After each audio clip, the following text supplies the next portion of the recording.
Si tu aimes le cinéma, tu as forcément déjà entendu parler de la société de production A24, ou aussi appelée A24, mais moi je vais dire A24 durant l'entièreté de cette vidéo. Comme ça, vous êtes prévenus. Personnellement, je suis assez fan de leur production et même si elles ne sont pas toutes au même niveau, elles ont toutes un point commun. Le rayonnement du cinéma américain plutôt indépendant mais quand même accès au grand public. Bon, ça après, c'est moi qui le pense. Je suis pas allée chercher cette intro sur ChatGPT, ok? Ni sur Wikipédia, mais on va essayer de comprendre ensemble ce qui fait le succès de A24 aujourd'hui. Au point que j'ai pas mal de potes à moi qui se baladent avec des casquettes ou des t-shirts A24. Mais aussi, qu'est-ce que leur succès influe dans notre cinéma actuel? Au passage, moi c'est Lala Cinéma, bienvenue sur ma chaîne.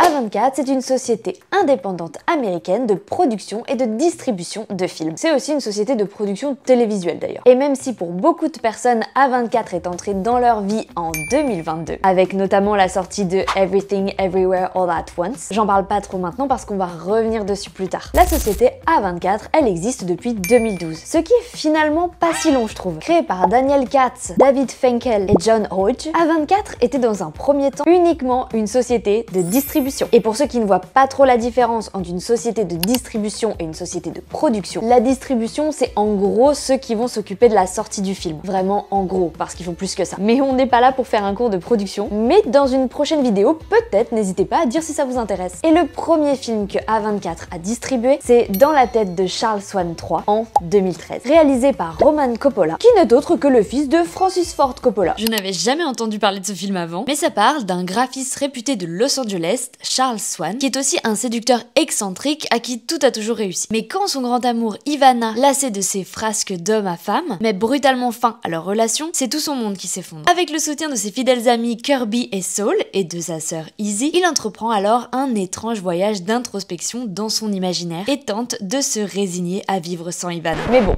en réalité, c'est surtout en distribuant Spring Breakers que la société commence à vraiment se faire connaître. Et il y a de quoi, tout le monde voit ce que c'est Spring Breakers. Ce qui les amènera à distribuer d'autres petits films, tels que Ex Machina, Room ou The Witch. Ce qui est sûr, c'est qu'ils ont l'œil pour repérer les pépites. Et c'est ainsi qu'en 2016, 4 ans seulement après avoir créé la société, ils commencent la production avec le film Moonlight, qui obtient juste l'Oscar du meilleur film. Vous vous souvenez, c'est quand on a cru que c'était La La Land qu'elle allait l'avoir et puis en fait non. La La Land.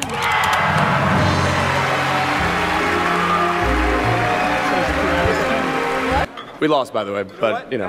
Guys, I'm sorry. No, there's a mistake. Moonlight, you guys won Best Picture. This is not a joke. This is not a joke. I'm afraid they read the wrong thing. Moonlight, Best Picture. À partir de ce moment-là, tout va fleurir pour eux. Parce que si je vous dis Ari Aster, vous me répondez? Allez-y, répondez. Hérédité? Ouais. Midsommar? Carrément. Boys Afraid, peut-être? Bien sûr. Eh bien, A24 est de près ou de loin derrière toutes ces productions. Monsieur Ari Aster qui est quand même très à la mode en ce moment. Mais maintenant que la société est implantée, économiquement et dans les mémoires, c'est quoi leur ligne éditoriale ?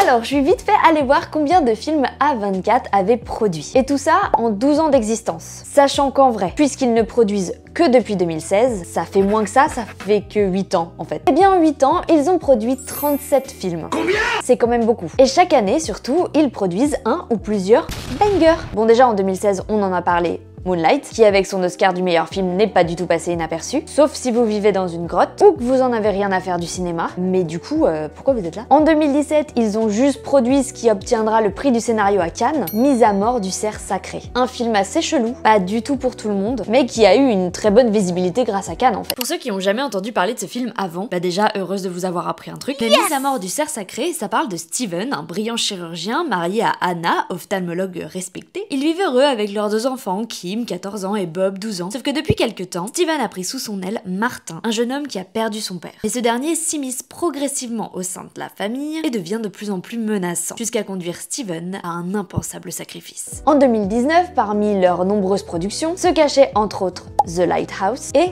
Midsommar. Bon, vous trouvez que c'est un petit peu chiant le listing? Ouais, je comprends moi aussi, mais c'est important pour la suite. Après son frère, c'est au tour de Sofia Coppola, qui entre dans le game avec On the Rock, mais l'année 2021 et 2022 ont clairement clairement été les meilleurs à ce jour pour A24. En 2021, c'est 6 films qui sortent sous leur nom, et en 2022, c'est 12. C'est énorme. Et c'est justement l'année où A24 a pris place dans la tête de toute personne qui aime le cinéma. Everything, Everywhere, All at Once, c'est THE révélation. Le truc a juste tout raflé aux Oscars. Et donc évidemment les projecteurs étaient au max sur ce film, mais surtout sur A24. Parce que Everything Everywhere All at Once, c'est pas n'importe quel film. La créativité est dingue, c'est complètement what the fuck. Ça s'empare d'un multiverse loufoque, et pourtant ça a énormément plu. Et vous savez quoi? Moi la première, au début je voulais pas y aller. Je trouvais que la bande-annonce elle avait été mal faite et ça me donnait pas du tout envie. En vue de tous les Oscars qu'il a eu, je me suis décidée à aller le voir. Et heureusement, je me suis pris une claque, c'était trop bien. A24 se monte sous le jour de cette boîte de prod qui ose et travaille d'un commun accord avec les cinéastes. Et ça, même si leurs idées sont totalement what the fuck. Après attention, là je ne vous parle que des films produits. Ils distribuent des films aussi qu'ils ne produisent pas, mais qui sont aussi dans leur vibe. Par exemple, Love Lies Bleeding, Civil War ou Maxine juste pour cette année. Ils produisent les gros, mais ils ouvrent aussi la porte aux petits. Et surtout au renouveau du cinéma indépendant américain. Parfois hybride et se rapprochant souvent du film de genre. Vu l'engouement du public pour ces films, on a le droit de se demander si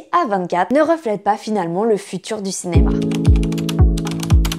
On entre dans la partie la plus personnelle. Parce que, personnellement, j'aime beaucoup les films que propose A24. Que ce soit dans la production ou dans la distribution d'ailleurs. J'ai toujours aimé les films différents. Les films qui osent. Les films qui nous emmènent dans un univers entre rêve, folie et macabre. Et là-dessus, bah évidemment, je me retrouve dans leur choix artistique. Même si aujourd'hui, A24, ça devient un gros machin, on pourrait se demander si c'est pas ça bientôt la prochaine norme. Oublier la folie hollywoodienne à la sauce Marvel, avec des effets spéciaux plus que douteux, cliché du cinéma entertainment américain, on est d'accord, et retrouver la créativité de grands films, toujours ouverts vers le grand public. L'éducation à l'image et par l'image, ça existe. Je pense qu'on apprend beaucoup de choses sur nous et sur l'humanité, sur les autres, en se cultivant. Et regarder des films, bah c'est se cultiver. C'est dans les salles obscures que naissent les citoyens éclairés. J'adore cette phrase. J'ai hâte de voir l'avancée d'A24. Ils sortent bientôt un film que j'ai eu déjà la chance de voir qui s'appelle A Different Man, qui, encore une fois, rentre dans tout ce que je viens d'aborder dans cette vidéo. J'espère que cette première vidéo sur ma chaîne vous aura plu. N'hésitez pas à lâcher un petit like, un petit commentaire, bref, vous connaissez la chanson. N'hésitez pas à me suivre sur Instagram et sur TikTok, là où je suis déjà pas mal installée. Et c'est surtout là que je vous proposerai le prochain sujet de la chaîne.